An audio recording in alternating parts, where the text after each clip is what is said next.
Olá, pessoal, tudo bem? Sejam bem-vindos a mais um estudo do Vem Segue-me. Estamos entrando aqui no capítulo 30 a 31 do livro de Alma e o tema é A Virtude da Palavra de Deus. Estudaremos os seguintes tópicos. O adversário procura me enganar com ensinamentos falsos. Todas as coisas testificam de Deus. O adversário não apoia seus seguidores. A palavra de Deus tem o poder de guiar as pessoas à retidão. Graças a Jesus Cristo, qualquer pessoa pode mudar. Olha só que tópicos maravilhosos esses. Eu convido você a ficar aqui comigo até o final, a assistir essa aula completa. Deixe o seu comentário, o seu testemunho no final da aula, que é muito importante. Vamos para a introdução.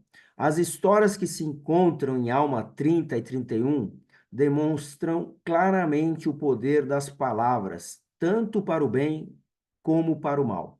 As palavras lisonjeiras e cada vez mais exaltadas de um falso mestre chamado Corior ameaçavam levar muitas almas à destruição. De modo semelhante, os ensinamentos de um apóstata nefita chamado Zorã levaram todo o povo a cometer grandes erros e a perverter os caminhos do Senhor. Então, olha só o poder da palavra, né? Esses dois homens aqui, Corior e Zorã, levavam a palavra para influenciar as pessoas para maldade e para desacreditar no Senhor Jesus Cristo.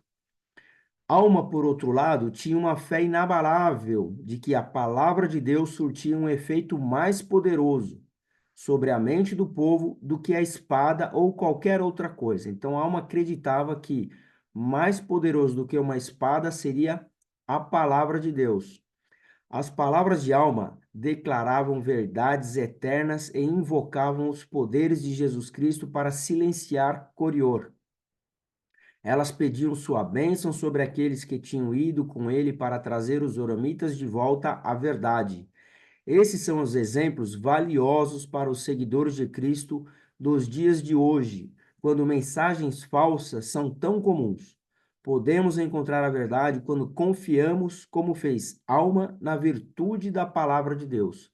Então, nós podemos acreditar que a palavra de Deus, é uma palavra que pode converter, pode mudar as pessoas, indicando o caminho a ser seguido, o caminho do bem.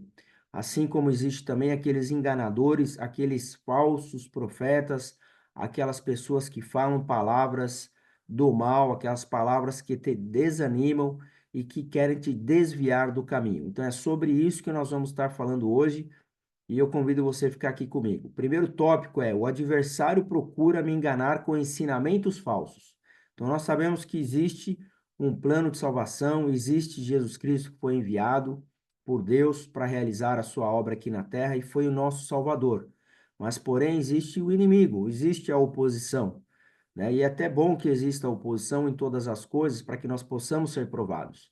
E Satanás tem esse papel, né? Esse adversário, que ele procura me enganar com ensinamentos falsos.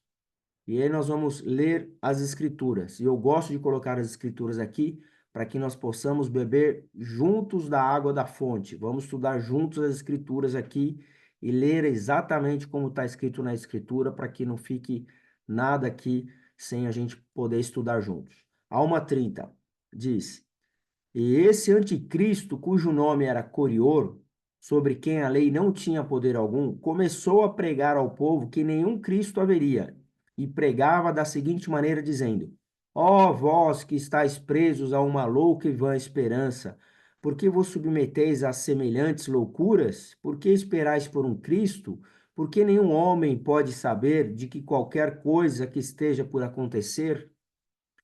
Eis que estas coisas, a que chamais profecias, que dizeis haverem sido transmitidas por santos profetas, eis que não passam de tradições tolas de vossos pais. Como podeis ter certeza delas? Eis que não podeis saber de coisas que não vedes. Não podeis, portanto, saber que haverá um Cristo. Então, olha só o que estava acontecendo aqui. Esse anticristo, cujo nome era Corior, ele estava pregando contra os ensinamentos de Jesus Cristo, aquilo que Alma pregava. Alma estava querendo converter os nefitas, mas apareceu esse Corior para falar assim: olha, esse caminho que vocês estão querendo seguir, esse Jesus Cristo que vocês querem dizer que será o nosso Salvador, ele não existe. E começou a querer desanimar e fazer com que as pessoas desacreditassem na palavra, no Evangelho. E esse era o papel de Corior, né? Ele ser o anticristo, aquele que queria desviar as pessoas do caminho correto através da palavra. E ele continuava falando: olhais adiante e dizeis que vedes a remissão de vossos pecados. Mas eis que isto é feito de uma mente desvairada. E esse transtorno de vossa mente é resultado das tradições de vossos pais, que vos induzem a acreditar em coisas que não são verdadeiras. Então ele estava falando assim: ó, vocês estão acreditando em tradições dos pais de vocês. Isso que vocês estão falando não tem nada de verdade, isso tudo é uma bobagem. E era dessa maneira que Corior tentava enganar as pessoas, a eles desacreditarem no Evangelho. E disse-lhes muitas outras coisas semelhantes, afirmando-lhes que não poderia haver expiação para os pecados dos homens, mas que o quinhão de cada um nesta vida dependia de sua conduta. Portanto, cada homem prosperava segundo sua aptidão e cada homem conquistava segundo sua força. E nada que o homem fizesse seria crime. Olha só o que esse Corior pregava para as pessoas naquela época, tentando enganar, tentando desviar o coração de muitos, como diz essa escritura. E assim lhes pregava, desviando o coração de muitos, fazendo com que levantassem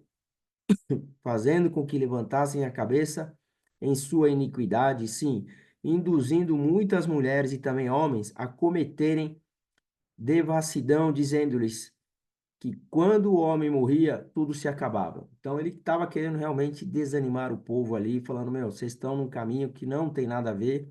Ele queria desviar o coração de muitos. E aí vocês perguntam: mas o que que esse peixe está fazendo aí do lado? Estou meio gripado aqui, mas vamos gravar a aula. O peixe está aqui, ó.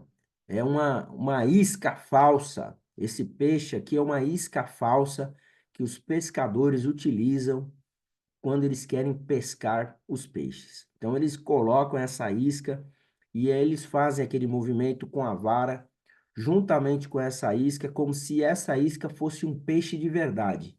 E assim, com essa isca falsa, ela engana os peixes e o peixe vai lá, acredita que é verdade, que é um peixe, que é um alimento para ele, ele vai lá e fisga a isca.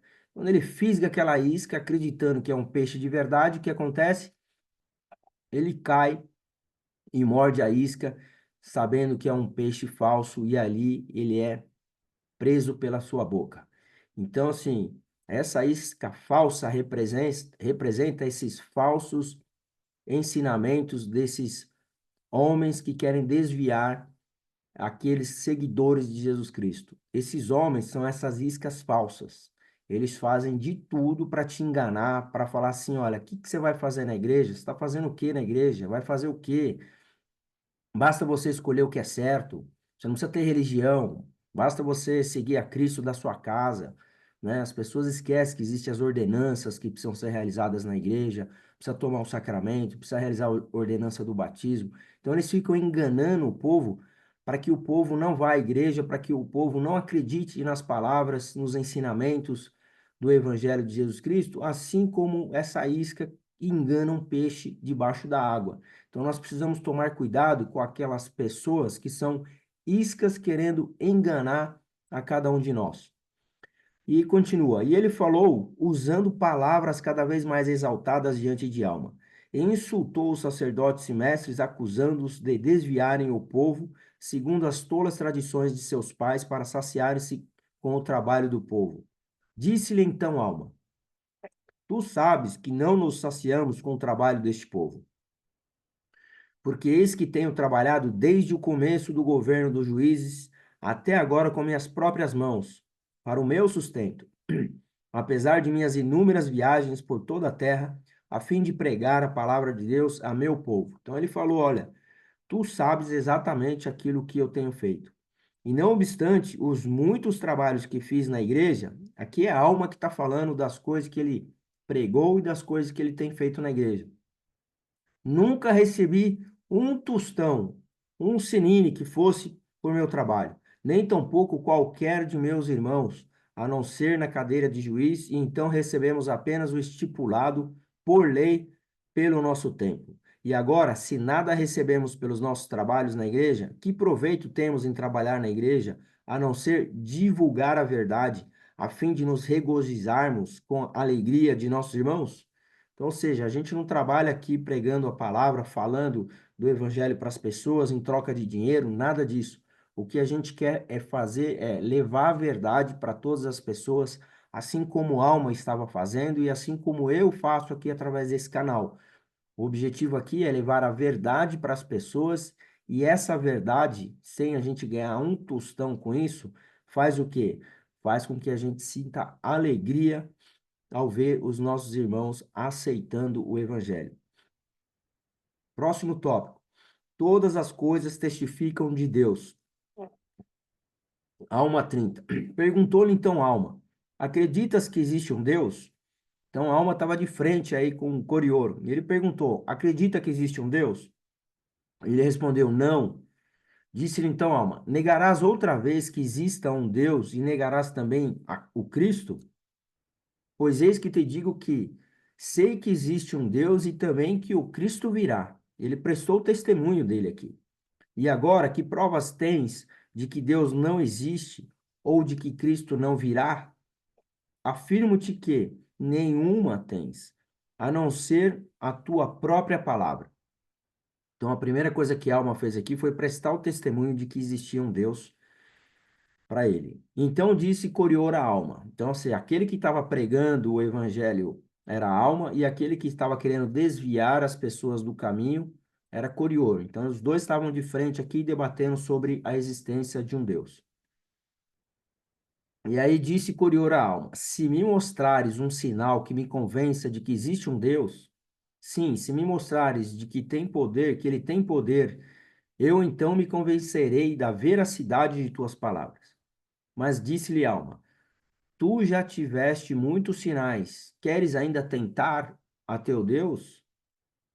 E contudo andas desviando o coração deste povo, testificando-lhe que Deus não existe? E queres ainda negar todos esses testemunhos? E ele disse: sim, eu negarei, a menos que tu me mostre um sinal.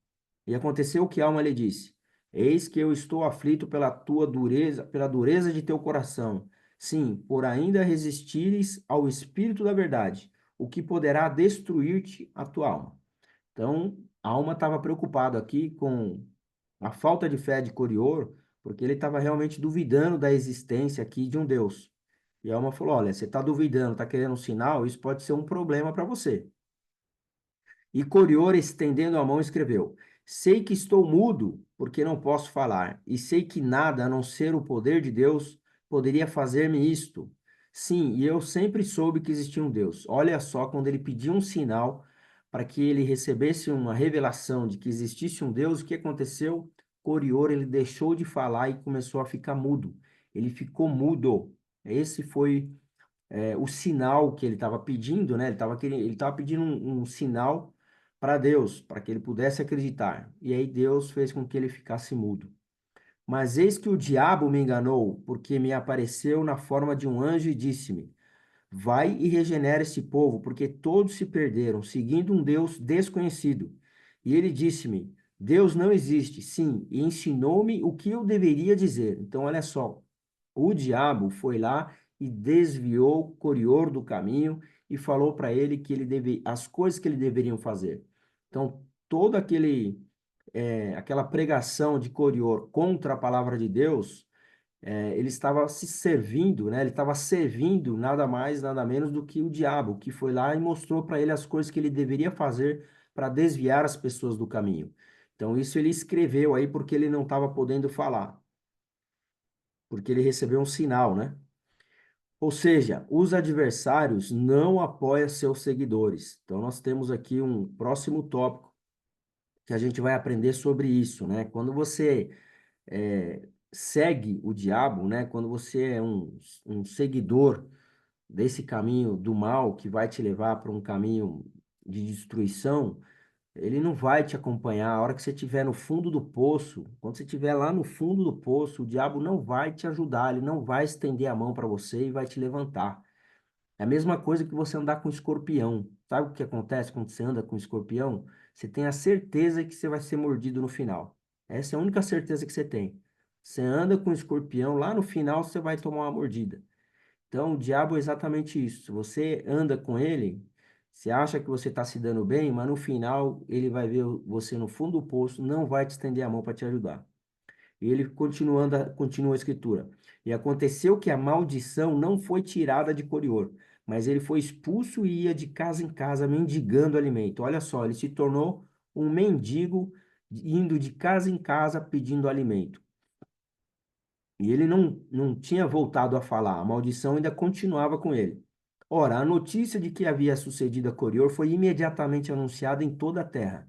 Sim, o juiz supremo enviou uma proclamação a todo o povo da terra, declarando aos que haviam acreditado nas palavras de Corior que deveriam arrepender-se rapidamente para que o mesmo castigo não lhe sobreviesse. Então, o exemplo de Corior serviu para que o rei mandasse uma carta para todo mundo, né? O juiz supremo falou assim: olha, vocês que acreditaram em Corior, se arrependa rapidamente, para que de repente vocês não fiquem, não percam a voz também, assim como aconteceu com Corior.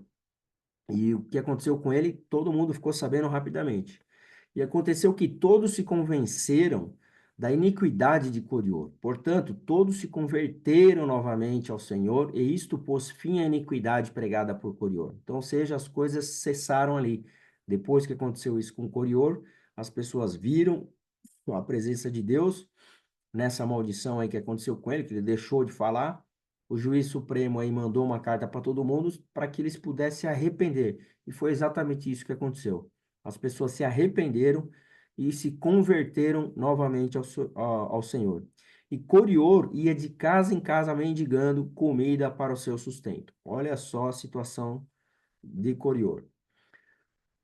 Próximo tópico. A palavra de Deus tem o poder de guiar as pessoas à retidão. Aqui do lado está uma escritura aí que hoje é a palavra de Deus e sempre, né?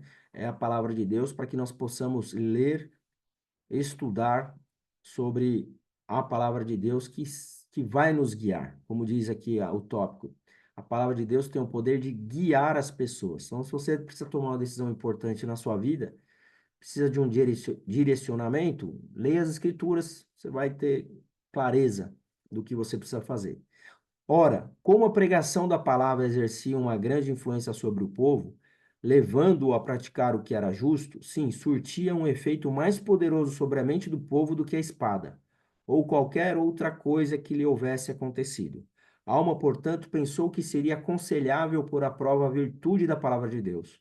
Então, a alma sabia que para converter as pessoas, a palavra, as escrituras, era o efeito mais poderoso que tinha sobre a mente do que uma própria espada. Porque a palavra de Deus é viva e eficaz, e mais penetrante do que qualquer espada de dois gumes, e penetra até a divisão da alma e do espírito e das juntas e medulas. É apta para discernir os pensamentos e intenções do coração. Isso aqui está em Hebreus, ou seja, está em sintonia com esses ensinamentos do livro de Mórmon. E Jacó 2:8 diz: E suponho que eles tenham vivido aqui para ouvir a agradável palavra de Deus. Sim, a palavra que cura a alma ferida. Então, são muitas escrituras que falam do benefício e do poder da palavra de Deus. Essa palavra que é viva, eficaz, é uma palavra que cura a alma ferida. Então, eu convido você a estudar as escrituras para você poder sentir esse poder da palavra na sua vida. Esse é o último tópico e é aqui que eu encerro a aula. Graças a Jesus Cristo, qualquer pessoa pode mudar. Então, nós temos aí os opositores, aqueles que querem desviar-nos do caminho de Deus, assim como Corior pregava o evangelho. Muitas pessoas pregavam, ele era contra o evangelho, muitas pessoas acreditaram nele, acabaram seguindo ele, mas graças a Deus ele recebeu uma revelação, ficou mudo, passou a acreditar em Deus e as pessoas também que acreditaram em Corior se arrependeram, mudaram suas vidas passaram a acreditar em Jesus Cristo, se converteram ao Evangelho e tiveram suas vidas mudadas. Então, assim acontece com cada um de nós em nossos dias. Nós podemos escolher o caminho do bem ou o caminho do mal, né? Ouvir a palavra do bem, ouvir o Evangelho, né? Ou ouvir aquilo que o mundo diz. Então, nós podemos escolher a quem nós queremos ouvir. Então, se nós escolhemos a ouvir a Jesus Cristo, as Escrituras, a palavra de Deus, basta nós nos arrependermos, sermos humildes, reconhecermos os nossos pecados, confessarmos os nossos pecados, colocar a nossa vida em ordem, ser batizado em nome de Jesus Cristo, tomar sobre si o nome de Jesus Cristo e assim, através de Jesus Cristo, nós poderemos mudar a nossa vida e sermos uma pessoa melhor e principalmente sermos instrumentos nas mãos de Deus, aquele que vai ajudar outras pessoas a seguir Jesus Cristo, assim como fez Alma e assim como eu faço através desse canal. Eu convido as pessoas a estudar as Escrituras aqui junto comigo, a se arrependerem e a se aproximarem de Jesus Cristo. Então, somente através de Jesus Cristo, qualquer pessoa pode mudar. Essa é a aula dessa semana. Eu fico por aqui. Convido você a compartilhar essa mensagem. Próxima aula será a alma de 32 e 35. Se você tem um testemunho do livro de Mórmon, compartilhe o seu testemunho aqui nos comentários. Se você quer ganhar um livro de Mórmon, clique aqui nos comentários abaixo, solicite um exemplar do livro de Mórmon e assista os vídeos aqui do canal. Muito obrigado a todos. Eu fico por aqui. Um forte abraço.